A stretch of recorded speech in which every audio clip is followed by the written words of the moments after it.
Oke, Assalamualaikum warahmatullahi wabarakatuh. Saya lanjutkan materinya untuk minggu ke-7, yakni usaha dan energi. Yang dibahas adalah usaha, energi, hukum kekekalan energi, kemudian daya. Minggu ke-7. Ya, ini. Jadi definisi usaha nanti energi mekanik, hukum kekekalan energi mekanik, kemudian daya. Itu yang kita bahas. Nah, untuk definisi usaha atau kerja, ya, didefinisikan sebagai gaya yang bekerja pada suatu benda yang menyebabkan benda tersebut berpindah. Jadi contohnya ini, kalau ada orang narik balok, kemudian baloknya berpindah dari posisi awal ke posisi di sini sejauh D, maka usahanya adalah gaya dikali D, F kali D. Sebentar, biar pakai pena. Nah, ini ya, F kali D. F itu adalah gayanya, D itu displacement, perpindahannya. Makanya di sini gaya yang bekerja pada suatu benda sehingga dia berpindah. Gayanya dikali seberapa jauh pindahnya. Nah, di sini ada simbol sejajar. Makna sejajar di sini artinya adalah satu arah. Kalau dia berpindah ke kanan, maka gaya atau F yang dimaksud di sini itu adalah F yang ke arah kanan. Jadi kalau ditarik miring seperti ini itu kan ada gaya yang ke atas, ada gaya yang ke samping. Di bab vektor, gaya yang ke samping di sini kan F cos. Makanya rumusnya di sini FD cos, ada cosnya. Karena F-nya F yang sejajar yang diminta. Seperti itu. Jadi kuncinya adalah W sama dengan F per EK dikali theta. Ini kuncinya. Dan F dan theta harus satu arah. Kalau tidak satu arah, cari nilai F yang satu arah menggunakan vektor. Atau pakai rumus langsung boleh, di sini ada sudah ditulis. Kalau kalian tidak pakai analisis vektor, langsung aja W sama dengan cos FD cos theta. Seperti itu. Seperti itu. Cos theta-nya adalah sudut sumbu datar ya terhadap gaya tariknya. Ini theta-nya. Seperti itu. Ini rumus untuk gaya yang lebih kompleks dengan jarak yang berubah-ubah. Jadi kalau rumus ini khusus gerak lurus. Rumus yang ini khusus gerak tidak lurus. Jadi misal dia bergeraknya begini. Nah, kita kan bahasnya gerak lurus, maka rumus ini hanya rumus tambahan saja. Itu untuk usaha. F kali displacement. Force kali displacement. Gaya dikali jarak. Oke. Lanjut. Energi mekanik. Energi mekanik itu energi sendiri merupakan suatu besaran yang menunjukkan kemampuan untuk melakukan kerja. Jadi energi itu mirip kerja. Hanya bedanya kalau kerja ya tadi banyaknya perpindahan yang gaya yang diberikan sehingga menyebabkan benda itu berpindah, itu kerja atau usaha. Sedangkan energi yang saat awal menarik sehingga berpindah itu namanya usaha. Jadi energi itu besarannya menunjukkan kemampuan untuk melakukan kerja. Perubahan energi itu namanya kerja, seperti itu. Energi bersifat kekal, abadi. Ya. Jadi dalam ilmu fisika ada yang kekal, namanya energi. Jadi energi itu tidak dapat diciptakan dan tidak dapat dimusnahkan. Ya, seperti itu. Itu energi. Energi mekanik sendiri itu ada dua, ada energi kinetik, ada energi potensial. Energi kinetik itu hubungannya dengan benda-benda yang bergerak dengan kecepatan. Energi potensial itu biasanya hubungannya dengan sistem gravitasi atau kalau bicara pegas, sistem pegas. Seperti itu. Ya. Kalau ada pertanyaan langsung nyeletuk saja. tanya, tidak apa-apa. Kemudian energi tadi yang terbagi menjadi energi kinetik dan energi potensial kita bahas satu-satu. Energi kinetik ini sudah terkenal rumusnya, setengah mv kuadrat. Ya, setengah mv kuadrat. Dari mana asalnya rumus setengah mv kuadrat itu? Nah, di sini. Dari sini. Ini kan rumus GLBB. Ini rumus GLBB. Gerak lurus berubah beraturan atau gerak lurus dengan percepatan konstan. Itu kita ubah jadi A sama dengan, kemudian A sama dengannya kita gunakan rumus usaha. Ya. Usaha itu kan F kali D.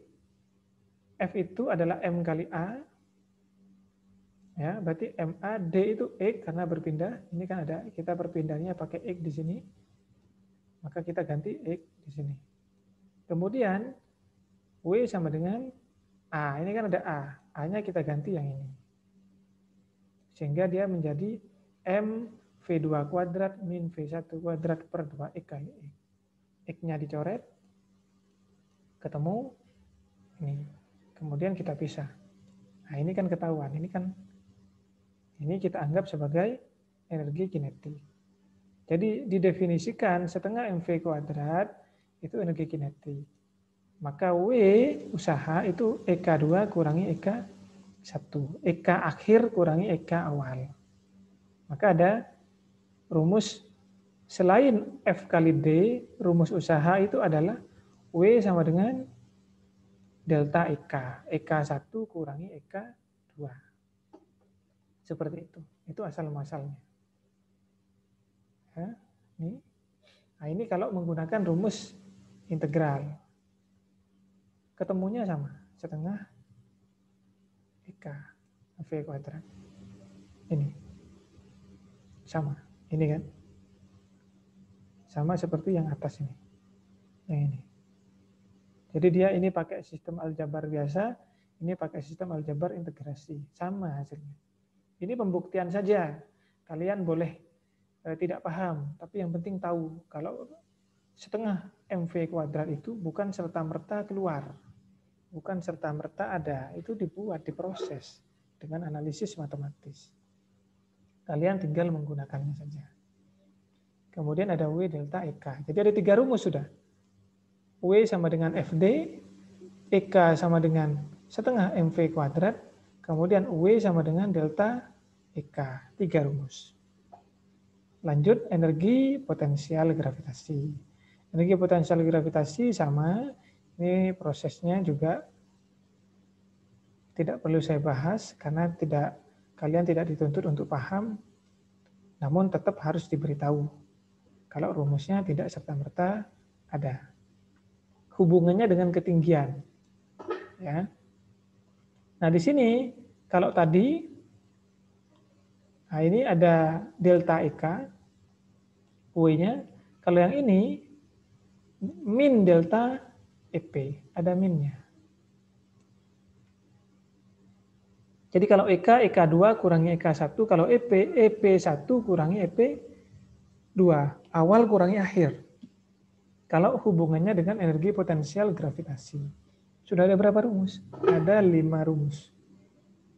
W sama dengan FD, EK sama dengan setengah MV kuadrat, W sama dengan min delta EK atau EK2 kurangi EK1, kemudian EP sama dengan MGH, kemudian W sama dengan min EP, min delta EP, EP1 kurangi EP2. Itu energi mekanik. Selanjutnya energi mekanik yang potensial pegas. Setengah KD kuadrat. D atau displacement ya. Istilahnya displacement. Saya biasanya pakai X setengah KX kuadrat. K-nya adalah konstanta kekakuan pegas. Nah, ini dikenal dengan hukum Hooke biasanya. Seperti itu. Ini tambahan saja. Nanti ada contoh soalnya. Selanjutnya, energi mekanik gaya konservatif, gaya non-konservatif. Ini saya singkat saja, kalau konservatif itu tidak terlibat lintasannya. Jadi kalau kalian mau ke Surabaya, mau lewat Mojokerto, lewat Sidoarjo, atau lewat Gresik, nah itu tidak peduli kalau konservatif. Yang penting kalian sampai Surabaya. Kalau non konservatif, lewat mananya kita diperhatikan. Nah, energi itu lebih ke konservatif. Seperti itu. Itu maknanya. Jadi tidak melibatkan panjang lintasan, enggak peduli. Yang kita pedulikan hanya titik awal dan titik akhir. Kemudian hukum kekekalan energi ya. Energi mekanik itu adalah EP ditambah EK. EK ditambah EP. Seperti itu. Nah, ini sudah di awal tadi, mekanik itu energi kinetik dan energi potensial. Energi kinetik apa dan energi potensial itu apa, sudah kita bahas tadi. Maka selanjutnya tinggal diolah secara gaya konservatif, ketemu EM2 sama dengan EM1. Ya. EM2 sama dengan EM1. Energi mekanik 2 sama dengan energi mekanik 1. Berarti EK2, EP2 sama dengan EK1, EP1. Seperti itu. Nanti tinggal dimasukkan rumus-rumus tadi. Selanjutnya yang terakhir itu mengenai daya. Ya. Daya itu adalah laju usaha yang diberikan atau energi yang bertransformasi. Daya itu kayak kalorinya, seperti itu. Watt, biasanya satuannya watt. Jadi energi tiap waktu.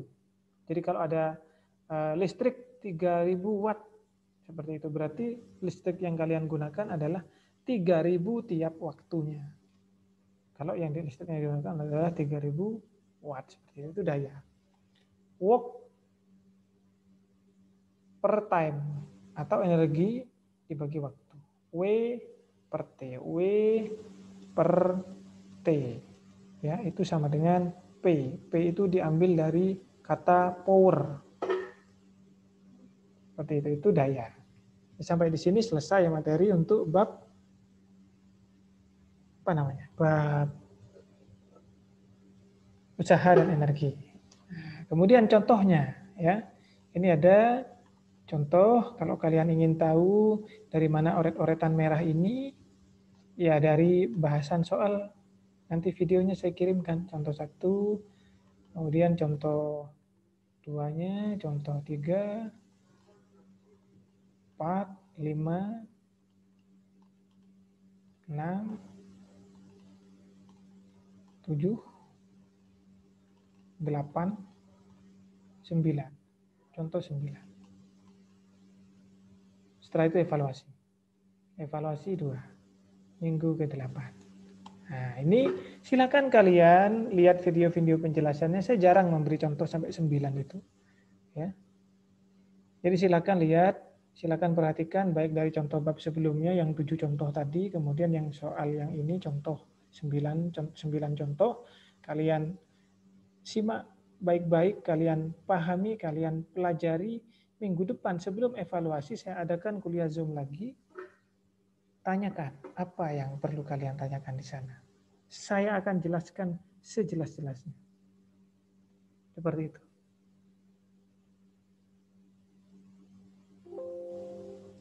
Mana? Ada pertanyaan?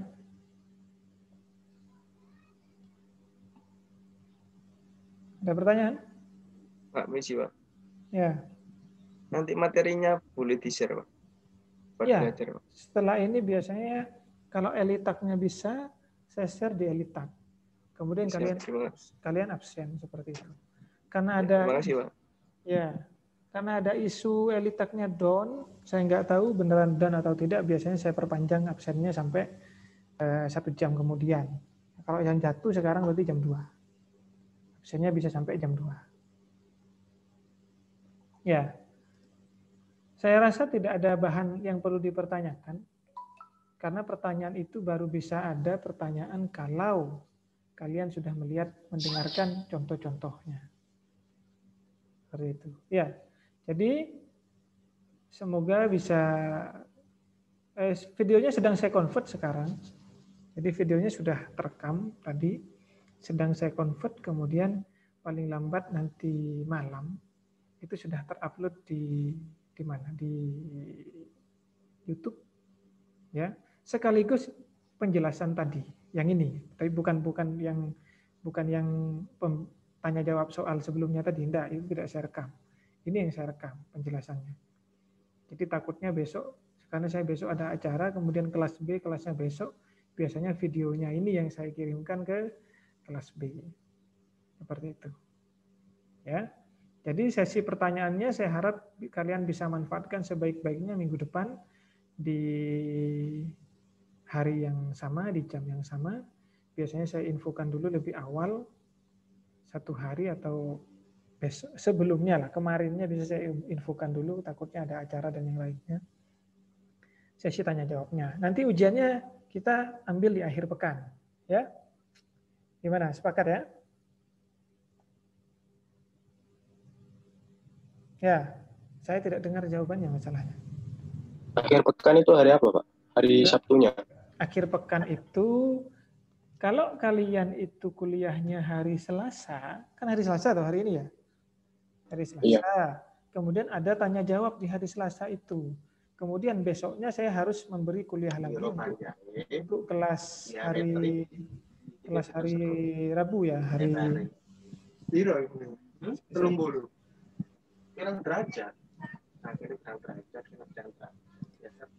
Nah, itu kelasnya hari Rabu. Biasanya hari Rabu kan saya masih memberikan sesi tanya jawab ke kelas lain, kelas B. Setelah Rabu berarti ujiannya. Bisa Kamis, bisa Jumat. Sabtunya biar kalian bisa libur. Seperti itu. Berarti nggak sesuai nih Pak jadwal tanggal 16 sampai 20 itu. Kalau tetap sesuai lah. Oh iya. Oh, Kan iya, tetap paham, Pak. minggu depan toh. Seperti itu. Loh, kalau kalian mintanya hari Selasa tanggal 17, kapan tanya jawabnya? Kecuali tidak ada pertanyaan. Oke, saya tambah senang saya begitu. Ya. Berarti paham, beres. Jadi sebenarnya soal itu diberikan di hari Rabu. Kenapa kok hari Rabu? Karena kelas fisika itu yang kelas saya kan AB. B-nya berada di hari Rabu. Maka soal saya berikan hari Rabu. Kalau soal saya berikan di hari Selasa, kalian rugi. Enak sekali kelas B. Seperti itu. Kan kelas B dapat bocoran soal jadinya. Kalau saya beri kalian soal kelas A hari Selasa, kelas B-nya baru diberikan hari Rabu. Mereka bisa langsung tahu. Soalnya kan sama soalnya, masalahnya. Jadi biasanya saya kelompokkan di akhirnya, di hari Rabunya atau hari Kamisnya. Biasanya saya umumkan di grup. Dan ujiannya biasanya saya taruh di malam hari. Jadi misal pada maghrib atau jam 8 lah, pada Isya jam 8 saya berikan soalnya, jam 9 sudah dikumpulkan oleh kalian. Kenapa saya pilih malam hari? Kalau siang hari takutnya benturan dengan jadwal kuliah yang lain. Seperti itu. Ya, jadi nanti kemungkinan malam hari ujiannya. Soal itu saya berikan jam 8, jam 9 sudah masuk siakat atau elitat. Gitu. Ya, jelas ya? Ya, ada pertanyaan lagi? Pak. Pengumpulan di siakat itu gimana Pak caranya Pak? Untuk pengumpulan di siakat itu kalian bisa cek, buka siakat, kalian cek di toolbar-nya itu ada forum namanya. Setelah forum di situ ada kuliah, ada ETS, ada IAS, biasanya seperti itu. Ya. Minggu depan kita simulasikan. Saya tidak bisa buka siakat, belum bisa buka soalnya.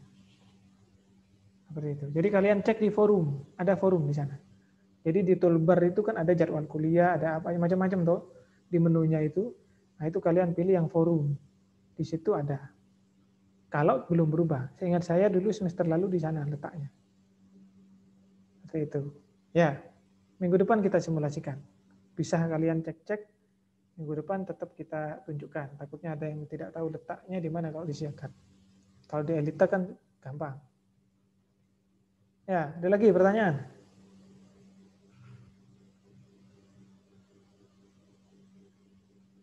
Ya, kalau tidak ada saya butuh jawabannya. Kalau tidak ada begitu. Kalau ada, silahkan. Mana? Pak, permisi Pak, mau tanya lagi Pak. Ya, Kan seandainya soalnya kan dikasih malam Pak ya. Nah betul. nanti setelah soal turun itu kita dikasih waktu atau setelah kita buka soalnya baru kita dikasih waktu. Nah, Maksudnya waktu berjalan mengerjakannya itu Pak. waktu berjalan mengerjakannya sejak mulai saya mengupload. Begitu. Jadi saya upload jam 8, berarti hitungannya dari jam 8 itu sampai jam 9. Makanya biasanya saya mengumumkan itu jauh-jauh hari. Maksudnya kenapa? Biar kalian siap-siap. Contoh, ya, misalkan ujian soal nanti saya upload di Elitak, kemudian saya di Syakat juga upload. Biasanya di Syakat juga bisa diupload soal itu. Saya upload di 2 tempat, di Elitak, di Syakat, kemudian saya juga share di grup WA. Nah, biasanya begitu. Di jam 8. Silahkan dijawab, difoto, ikuti format aturan yang ada, rename-nya itu, sebelum jam 9 sudah masuk Elitak dan Syakat. Seperti itu. Hitungannya sejak soal saya share. Biasanya untuk jaga-jaga saya share di 2 tempat. Elitak atau Elitak dan Syakat, kemudian di grup WA. Seperti itu. Jadi kalian kalau online di WA harusnya tidak perlu buka di Elitak. Langsung aja kerjakan, langsung upload. Seperti itu. Makanya pengumumannya jauh-jauh hari, biar kalian siap-siap. Oh, jam sekian saya ujian, tolong jangan ganggu saya dulu. Adik-adik, bapak-bapak, atau ibu-ibu, seperti itu. Support. Karena ini UTS. Ya, jelas ya, Mas Ya, Yogi? jelas Pak. Ya. Waktu pengumpulan Pak ditambahi Pak. Iya, tadi kan sudah minta tambahan 5 menit, kalau 10 menit seperti itu. Nanti saya bisa jadi tambahannya itu malah setengah jam. Kita cek saja nanti, yang jelas minimal 1 jam. Ya, paling sedikit 1 jam, paling lama biasanya saya tambahi waktu 10, 20 sampai 30 menit maksimal. Jadi nanti saya tidak mau tiba-tiba, misal ya, jam 9, uploadnya nggak selesai, tiba-tiba kirim WA, Pak mohon maaf saya gagal upload, langsung kirim WA, klek masuk banyak. Itu tidak saya pedulikan. Ya. Banyak kejadian semester lalu seperti itu. Uploadnya sebelum jam 23.59. Biasanya begitu saya kalau, tapi soalnya dikasih jam 10. Soal itu diberikan jam 10 atau jam 11 malam. Jam 12 terakhir penguploadan. Itu kalau khusus mahasiswa malam biasanya. Mereka kan enggak tidur. Seperti itu. Nah itu biasanya tengah malamnya jam 1, itu baru ngirim ke saya, ngirim WA. Karena di Elitak atau di Syakat sudah tidak bisa diupload. Ngirim WA, itu saya tidak peduli biasanya. Lewat aja. Nah kalian jangan tiru itu. Setelah telatnya silakan tetap upload di Elitak. Ya. Biasanya di Elitak itu masih bisa upload walaupun telat. Hanya nanti saya dapat keterangan kalau ini uploadnya telat begitu. Selesai nggak selesai dikumpulkan Pak ya berarti. Nah, itu kan pilihan kalian, bukan pilihan saya. Ya, berarti jawaban itu kan, pertanyaan itu kan kalian tanya diri sendiri. Ini saya selesai nggak selesai kumpulkan apa enggak ya? Begitu. Ya diselesaikan lah, kan waktunya banyak. Kalau kalian perhatikan contoh ya, contoh itu kan saya nggak nulis, saya pakai layar PowerPoint kemudian sambil menjelaskan. Itu waktunya estimasi 10 menit tiap soal. Sambil menjelaskan.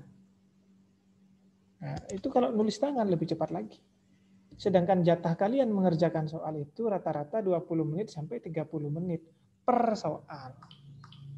Kan banyak.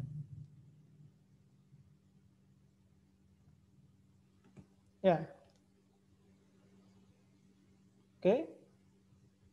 Ya Pak. Ada lagi?